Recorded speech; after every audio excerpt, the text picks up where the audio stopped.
How's everybody doing today? This is Coach Brad.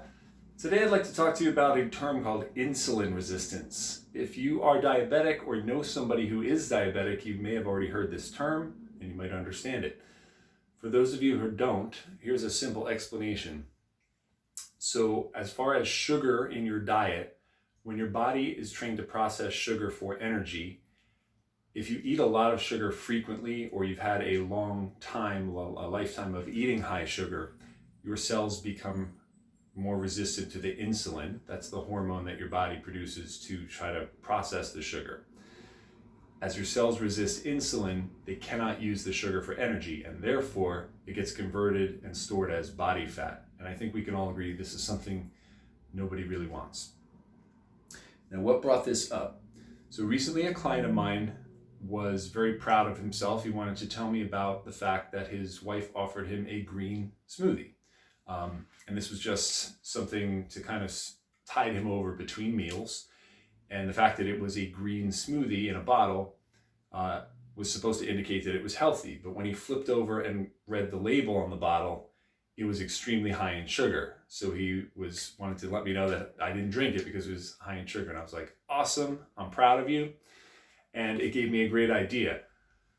Let's explore together how reading food labels can be very important, not just for general weight loss, but obviously for people who are insulin resistant and or diabetic as well.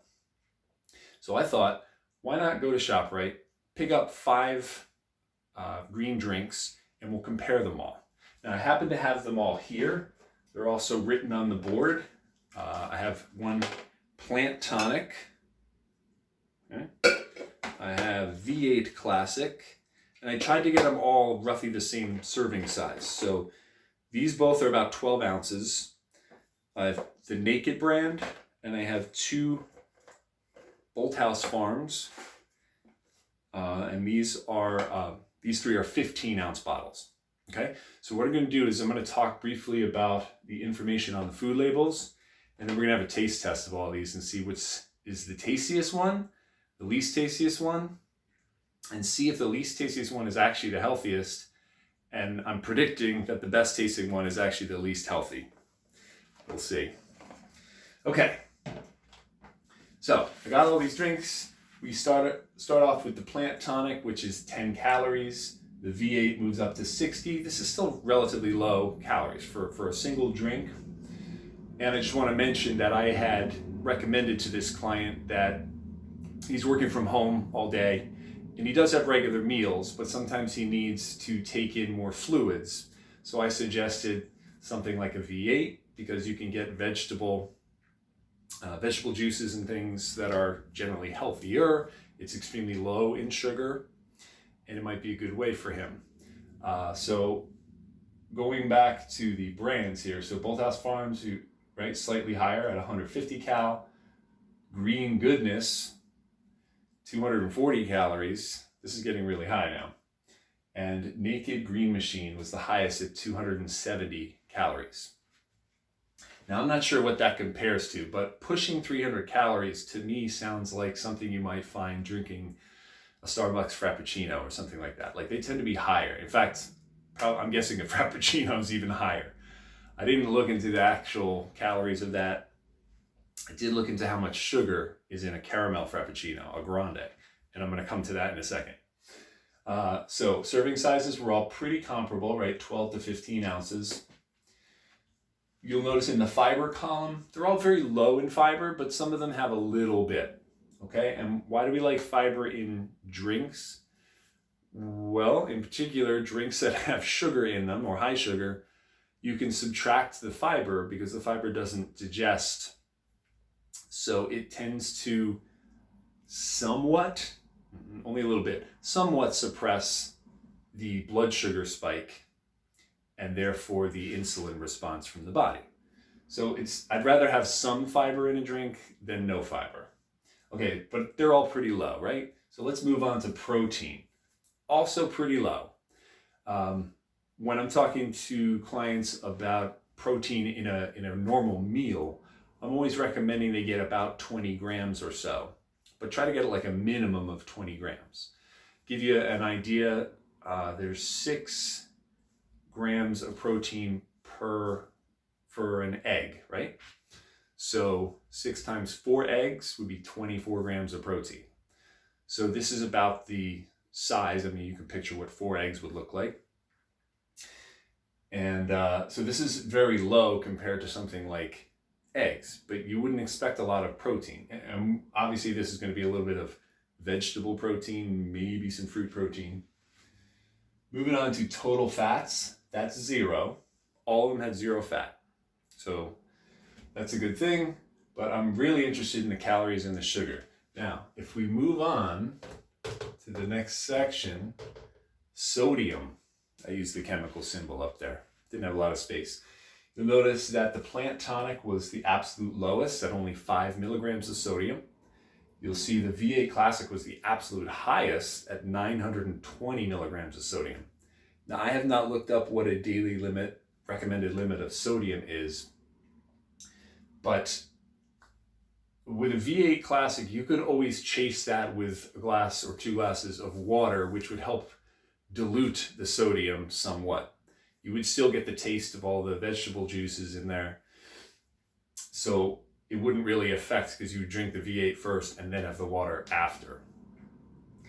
But we know that high sodium is also not a great thing. I still would take a high sodium V8 over any of these 3 drinks though.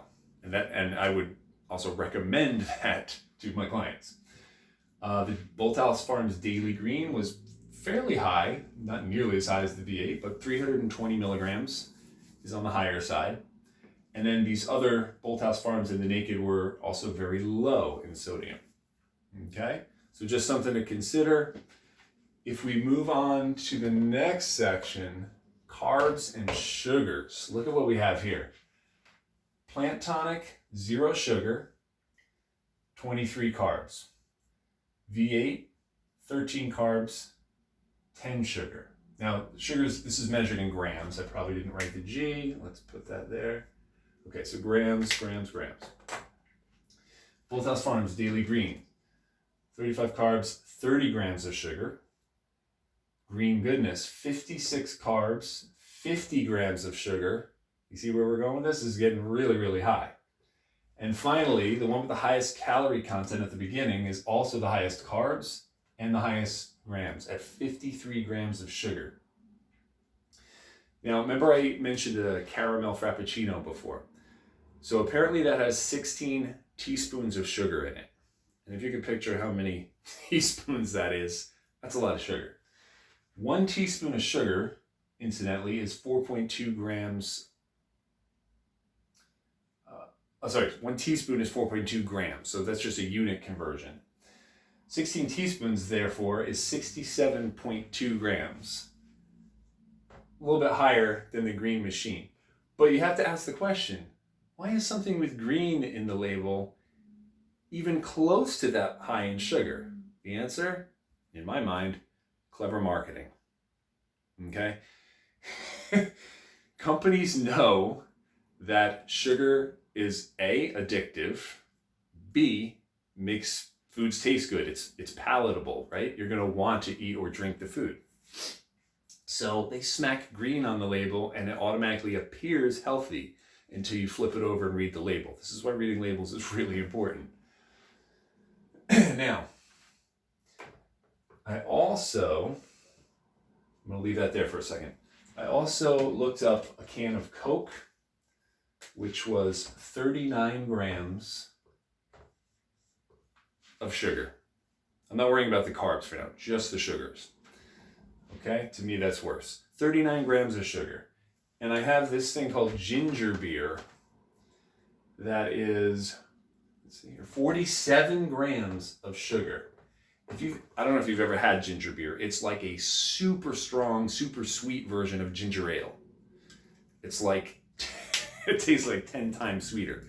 Now we know why. 47 grams of sugar in 1 12-ounce can of ginger beer. So again, like, look at how high these sugars are for things that we already know are going to be sweet. We know these are high in sugar. Why would a green drink be even close to that? Isn't that insane? I think that's insane. So what's the point of this? I want you guys to pay a little more attention to reading nutrition labels before just grabbing for stuff off the shelf. Just because it is advertised as green or implies healthiness doesn't mean it is. Okay, so we're gonna start off with the plant tonic. I'm predicting that this one will taste the worst. Now, I'm just gonna mention, I'm one of these hardcore people who I consider myself hardcore with food, that I think I can handle Baker's chocolate, which is 100% cocoa. You ever see chocolate bars that are 72% dark? All right, so I thought I was tough and I could eat Baker's chocolate, which is 100% cocoa. I was wrong. It is absolutely horrible. And that's because Baker's chocolate is designed to be mixed in with milk fat and things like that to sweeten it a bit. So let's see how I do with this. Smells minty. What's in that? Alfalfa, oat straw, nettle leaf, horsetail leaf, red clover blossom, raspberry leaf, rose hips, liquid chlorophyll, linden leaf and flower, lemongrass. All right, down the hatch. Here we go.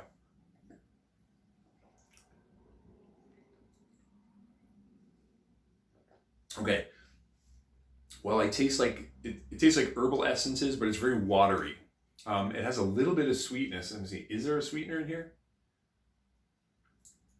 Monk fruit extract. I know they use as a sweetener, and some naturally occurring erythritol. Okay, so erythritol is a sugar alcohol. It's actually used in Quest bars, Quest protein bars. So it's a sweetener that they can use, and because it's sugar alcohol, it doesn't have the same sugar content, and they can usually get away with saying no sugar, which is what this said on the label. Okay, so that one's not terrible. It is slightly palatable, but it definitely tastes like more planty and less fruity and sugary. Let's try the V8. It's been a long time since I had one of these. Holy cow. Yeah, that is really salty. Very high sodium content there. But still kind of refreshing, especially because it's right out of my fridge. It's nice and cold. So it's kind of like the difference between sweet and savory. Okay, moving on. Naked Green Machine. Now this was the highest calorie one. Let's see what's in this bad boy. Apple juice, mango puree, pineapple juice, banana puree, kiwi puree, spirulina. That's partly where the green color comes from. And then we get into the vegetable stuff. Interesting that the fruits are listed first, which automatically means they're the higher content in the ingredient list. It means there's more fruit and less vegetables. Alfalfa, broccoli, spinach, barley grass, wheatgrass, ginger root, parsley, kale, odorless garlic. Didn't know that was a thing. Okay, let's try it. Cool, there's a little thickness to it, like a smoothie. Definitely like pulpy kind of drink. Very, very sweet. In fact, the overwhelming taste on this one, I'd say is a cross between mango and apple. That's what I taste the most on that. Definitely tasty. But do I need 270 calories? I think not. I can find better things to drink than that. Bolthouse Farms, green goodness. Now see, on the front of the label, it has antioxidant C and vitamin B12. Okay, some more things that are supposed to appeal to me, yeah? What's in this guy? Now this is the 240 calorie one. This is the second highest in sugar. And what's in this guy? Jerusalem artichoke, spirulina, green tea, broccoli, spinach, barley grass, wheatgrass, garlic, Nova Scotia dulce? I don't know what that is. And then a bunch of minerals, iron, manganese, B6, B12, vitamin C. Okay. Is it sweet? Come on, it's gotta be sweet, right? Okay, just like the previous one, very pulpy, very sweet. In addition to, this is what I love. If you can look I know this is probably too small to see. Feel good about what's in this bottle. This is such clever marketing. We generously blend over 15 ingredients to deliver an unmatched combination of flavor and nutrition, which includes the juice of 3/4 of an apple, 1/3 pineapple. Oh, I thought I tasted something different than mango. Pineapple is what I taste. 1 mango, 1/3 of a banana, 1/3 of a kiwi. I love that what's big and what's giant, and image, you get image, not text, actual pictures of the fruit. And then, oh, and by the way, we also include these ingredients. And then it's all the vegetables and what should be the healthier plant components, right? And then the minerals. Fascinating. Clever marketing, I gotta say. Definitely very sweet. But oh my God, it's so sweet, it almost makes me thirsty to like chase that with water. Woo! Okay, last one. Daily Greens, Old House Farms. 3 3/4 servings of fruit and veggies per bottle.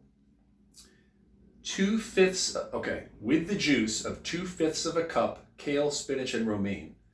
I'm gonna do a separate video on front of package labeling versus side or back of package labeling.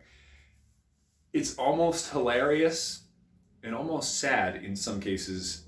What a difference between what's on the front and what looks so appealing, and why should you buy this product? Show me in a picture why I should buy this product. And then you flip it around and it's like, yeah, if I really read that, not so great. Okay, so they are advertising. Okay, feel good about what's in this bottle. Here we go. 1.5 apples, 1 3/4 cups cucumber, 1/3 cup celery, 1/4 kiwi, 2/5 of a cup kale, spinach, and romaine, a squeeze of lemon. And what else? 40% daily value vitamin C. Okay, and then in very, very fine print, 1 serving equals 1/2 cup of juice. Daily recommendation, 4 servings of a variety of fruit and vegetables, including whole fruits and vegetables for a 1,000-calorie diet, according to MyPlate. I think it's myplate.org. Okay, so a little less fruit and looks like a little more veggies. And the veggies that are in here, celery, cucumber, kale, spinach, romaine, very heavily water-based vegetables. Like there's a lot of water in them. And they tend to be darker greens, especially the kale and the spinach, which generally means higher vitamin and mineral content. Like the brighter colors or darker colors are typically higher in nutritional value. All right. Now this does say no sugar added. Well, that's a relief because there's a ton of sugar in here anyway. And again, this one, Daily Greens, 150 cal, 320. So this is a higher sodium, much lower in sugar though. Only 30 grams of sugar. I was in the wrong column. Whoa, okay, right off the bat, this kind of smells. I can't figure out what it smells like, but it definitely doesn't smell sweet like fruit. It smells like vegetable pulp or something. Okay, this is very specific. This smells like when you cook a pot of lentils, it smells like the water left over in the lentil pot. I know it's totally random. Okay, here we go. Is it sweet? Way less sweet. You can taste it. I gotta be honest though, this tastes like mostly vegetables. It's less pulpy. It's definitely more watery consistency. Okay. Not digging that one. And again, slightly healthier than those other high sugar ones, right? We're here again, but doesn't taste as good. Coincidence? I think not. Well, guys, that was very interesting to me. Thank you for bearing with me while I tasted that stuff. One last thing. The American Health Association recommends a daily limit of sugar. Ooh, where's my marker? Oh, I'll just use this one. Okay. Women are supposed to have a daily limit of 24, if you can believe that, 24 grams of sugar. And men are supposed to have 36 grams of sugar. By the way, that's approximately 6 teaspoons worth and 9 teaspoons for guys. Some food for thought. I also read that to be considered low sugar, any food that's considered low sugar has to be 10 grams or less. So let's take a quick look here. The only ones that qualify are the Plant Tonic and the V8 Classic. Nothing else about. Look, this is 3 times that limit, 5 times that limit, and 5+ times that limit. Whew. Okay, guys, that's all I have for today.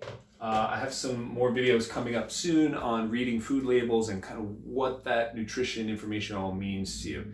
But I hope you found this informative. Do yourself a favor when you do your next shopping trip and read those labels a little more closely. Guys, have a great week. Thanks for watching.